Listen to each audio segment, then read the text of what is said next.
நாளா காணா, எங்க போயிருந்த அப்படின்னு கேட்டோன்னே இவ சொன்னா, இல்லடே பொண்டாட்டிக்கு அந்த தூசி பட்டுச்சு, டாக்டருக்கு கூட்டிட்டு போனா 2000 ரூபாய் செலவழிச்சிட்டாங்க அப்படின்னு சொன்னானா.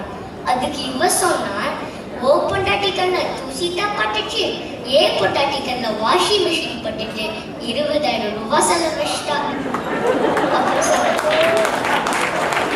ஒரு வாட்டி பசங்களாம் வெளியே கிரிக்கெட் விளையாடுவாங்க.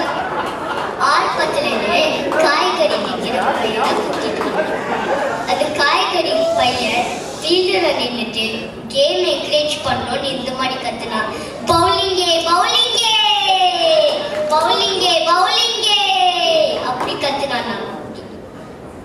ஒரு ஆளுக்கு கொஞ்சம் தான் இங்கிலீஷ் தெரியும், அதர்ஸை பார்த்து கொஞ்சம் கொஞ்சம் கத்துக்கிட்டாரு. அப்பதான் ஒரு வாட்டி அவரோட ஃப்ரெண்டு இவர்கிட்ட கேட்டாரு, தைடு நீ இங்கிலீஷ்ல இப்படி சொல்லுவ. அவர் நினைச்சுக்கிட்டாரு, எனக்கு தைடு தெரியாது, ஆனா நான் சொல்லிட்டு எனக்கு இங்கிலீஷ் தெரியும்னு. சரி நான் தெரிஞ்சதை வச்சே சமாளிச்சுக்கிறேன் அப்படின்னு நினைச்சுக்கிட்டு ஒரு சென்டென்ஸ் சொன்னாரு பாருங்க, milk sleep night morning tight. ஒரு வாட்டி ஒரு பையன் ஸ்கூலுக்கு போனான். அவனோட வாத்தியார் கேட்டாரு, ஏன்டா நேற்று ஸ்கூலுக்கு வரல, எங்க போயிருந்த அப்படின்னு கேட்டோட பையன் சொன்னா, இல்ல சார் எனக்கு நேற்று உடம்பு முடியல, நான் டாக்டருக்கு போயிட்டேன் அப்படின்னு சொன்னாங்க.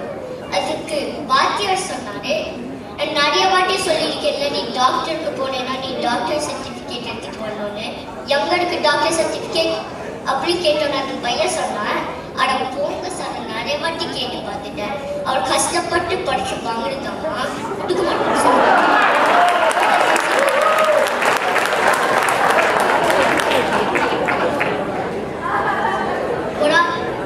ஒரு வாட்டி ஒரு அம்மா ஒரு பையனை கடைக்கு போக சொன்னாங்க.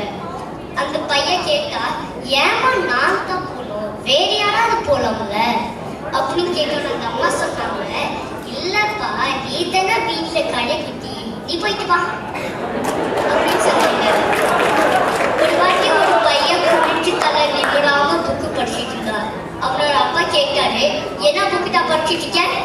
அந்த பையன் சொன்னா, இந்த புக்கு பேர் என்னதுன்னா குழந்தை வளர்க்குது இப்படி, அதான் புக்கு அப்படின்னு சொன்னான். அதுக்கு அந்த அப்பா கேட்டாரு, அது ஏன்னா நீ இப்ப இதை படிச்சுட்டு இருக்க, அப்புறமா உனக்கு வயசானவன படிக்கலாம்ல அப்படின்னு கேட்டோட அந்த பையன் சொன்னா, இல்லப்பா நீங்க கரெக்டா வளர்க்குறீங்களா இல்லையா தான் செக் அப்படின்னு சொன்னாங்க. நம்ம ஊர்ல எல்லாம் ஆர்வமா பேசுறதுக்கிட்டே பசங்க இருப்பாங்க. அப்பதான் 2 பேரு ஆர்வமா பேசும்போது ஒருத்தர் சொன்னார், நானும் என் அப்பா மாதிரி ஆசைப்படுறேன், டாக்டர் ஆகிறதுக்கு நான் ஆசைப்படுறேன் அப்படின்னு சொன்னார்.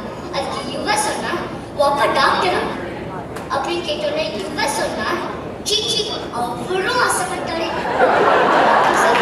அதுக்கு இவ காம்படிஷனுக்கு சொன்னார், ஏய் அப்பா அந்த காலத்திலேயே அப்பாவோட பேரு பத்திரிக்கையில் வந்திருக்கு அப்படின்னு சொன்னான். அதுக்கு இவ கேட்டா, அப்பா என்ன பண்ணாரு, என்ன பத்திரிக்கையில் வந்திருக்கு அப்படின்னு கேட்டோன்னே இவ சொன்னா, கல்யாண பத்திரிக்கை அப்படின்னு சொன்னாங்க. இந்த தமிழ் சங்கம் தந்த வாய்ப்புக்கு என்னோட மனமார்ந்த நன்றி.